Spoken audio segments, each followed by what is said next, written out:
fund de mare, uite, aici era fundul mare.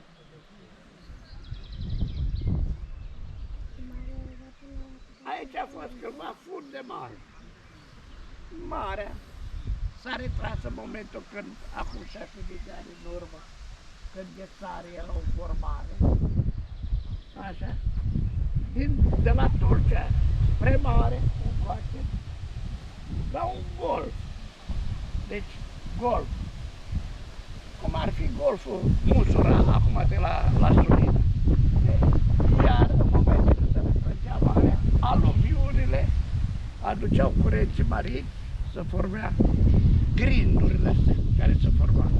Așa, ăsta ar fi ultimul grind care este începând de la brațul Chilia și până la brațul Sulina sau chiar până la Sfântul Gheorghe.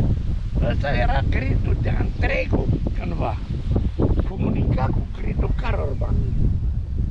Da, dar marea majoritate s-a format aici, acolo la ei, mai puțin. Da. Pădurea Legea nu e o pădure compactă. E făcută din niște pâlcuri de păduri. Imaginați-vă, de acolo din sat, ea pornește de unde a fost Cearosetela și până la Periprava, 12 km lungime.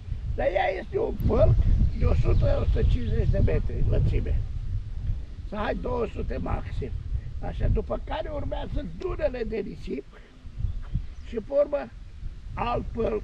Și e în formare o limbă de pădure care începe de pe baltă, altă limbă de pădure, dar dune de nisip, altă. Se spune că sunt undeva 9 limbi de păduri. Da. Gardul acesta care îl vedeți dumneavoastră are o lungime de 24 de kilometri, are 3 laturi, o latură la sud, asta la est, asta e paralelă cu pădurea, și la nord. A patra latură n-a mai fost nevoie datorită faptului pădurea Legea se înfundă în apă. Deci, deci n-a mai fost nevoie. Deci asta e ultima falie de pădure, nu? Ultima, da. Tot ce înconjoară gardul ăsta are o suprafață de 5.260 de hectare. V-ați spus parcă. Față de 2000 cât are Caraormanul. Da, Caraormanul are puțin. Da, sigur că da. Pe jumătate n-are. Dar pădurea Legea nu e compactă. A fost jumătate dune, jumătate asta, din 5200, jumătate e vegetație, pădure, jumătate dune. Deci ar fi 2000 și ceva. 2600 sau cât? 2700. De ce se deosebește pădurea asta de Caraorman? Nu e nicio diferență. Nu e nicio diferență. Nu e nicio diferență. I-am povestit și lui doamna care a fost cu mine examenul. Asta se deosebește prin faptul că are dune de nisip. Aia de acolo are una singură, care ei urcă pe ea și atunci coboară la vale. La un moment dat nu o să mai fie. O să mergem pe dune și o să vedeți. Deci traseul nostru turistic în 2010 nu era aici. Era undeva la dunele lui Omer. O să vi le arăt de la distanță, că noi o să mergem pe alt traseu acum. Mergem pe stânjarii seculari. Și acolo o să vedeți, ăștia oamenii să nu se meargă acolo. Ei vine doar până aici și nu face tot traseul. Dar eu, că sunt cu grupul mare, că sunt cu 4, că sunt cu 5, că sunt, nu fac traseul normal. Așa că lumea vine poate o dată în viață. Exact. Da. Dar noi nu mai venim ascultată. Nu știi. Da. Și pare să vadă sau și să înțeleagă că... Da.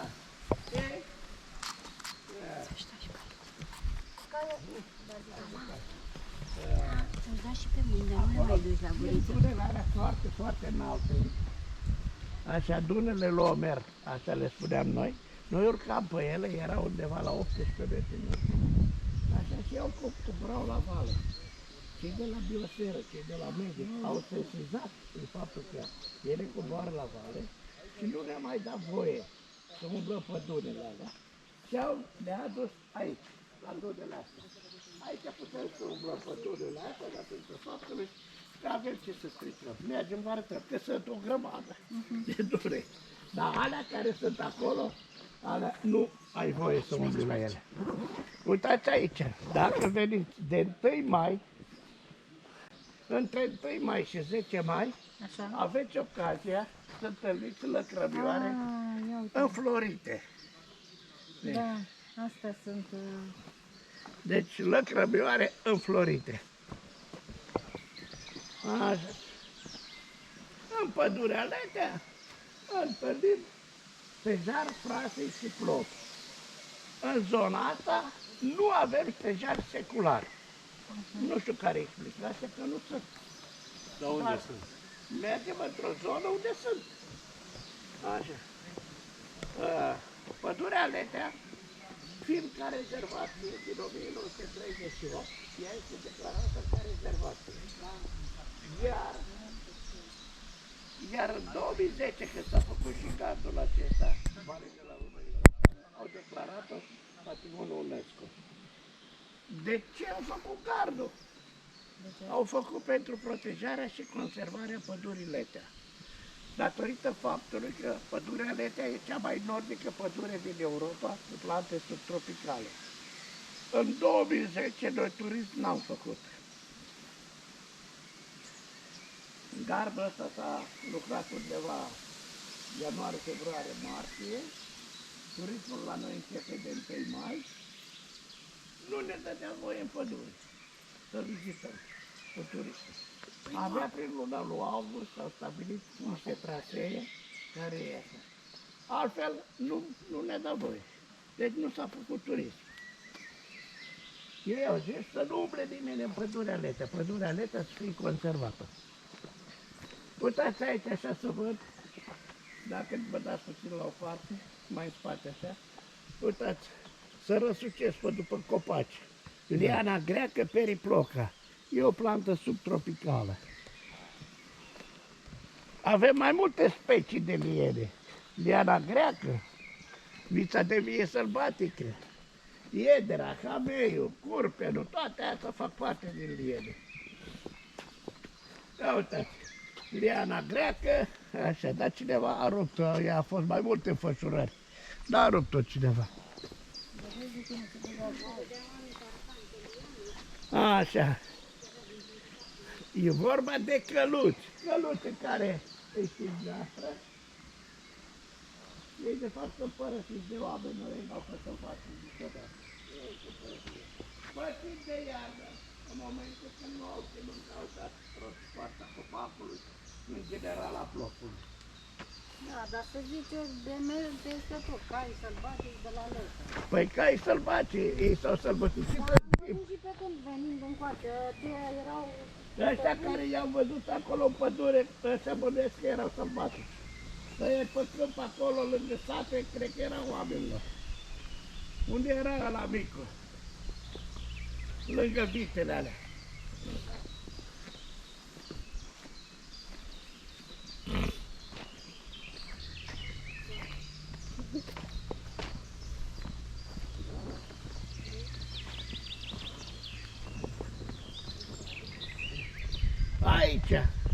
Aici întâlnim hameiul sălbatic. Aha, ăsta e hameiul. Da, ăsta e hameiul. Da, da, da.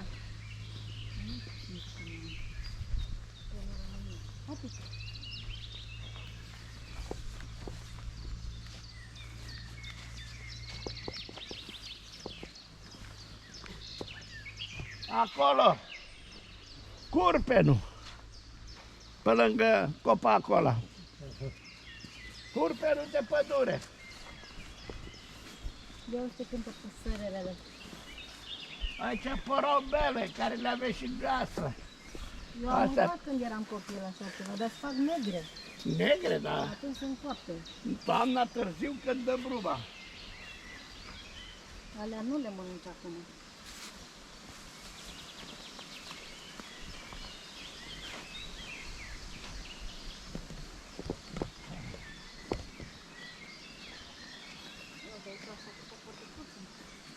Aici, O luăm pe sus sau pe jos? pe sus, pe sus. Pentru ce este făcută? De ce nu ne lasă să mergem pe pământ? Nu pot să vă explic imediat de ce. Că primăverele care sunt ploioase, se adună apă de la ploi în zona asta. E baltă acum. Și atunci nu poți să treci pe aici. De aceea am făcut podul ăsta acesta sau muntea asta cum vă spuneți, dar datorită faptului că se adună apă de la ploi.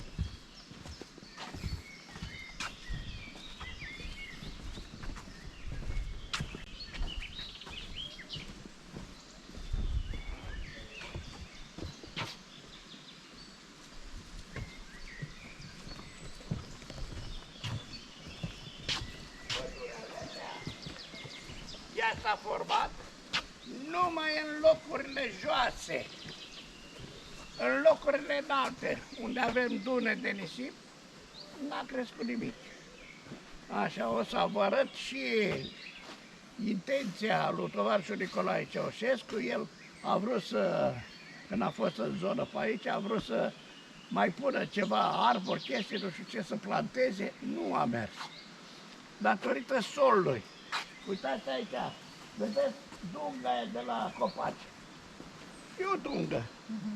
Așa, e primăvara, întâlnești cu apă de la ploi. Aici că venim apă de la ploi.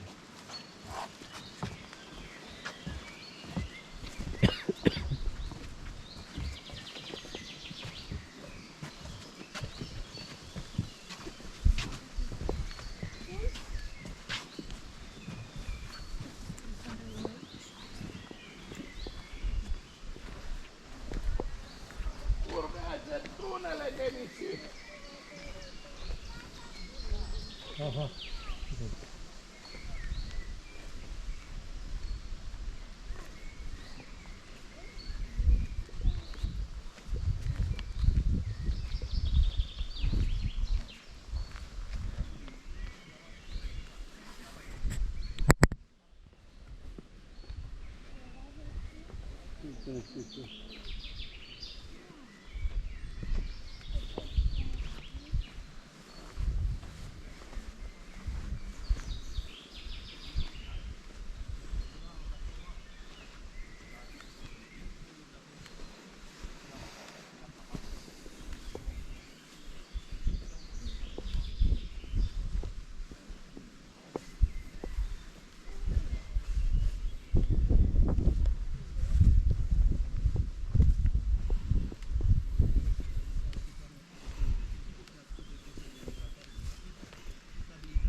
Astea sunt tunele de nisip.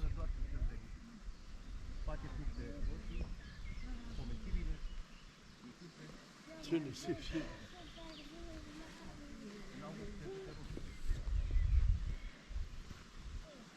În locurile joase s-a format vegetația.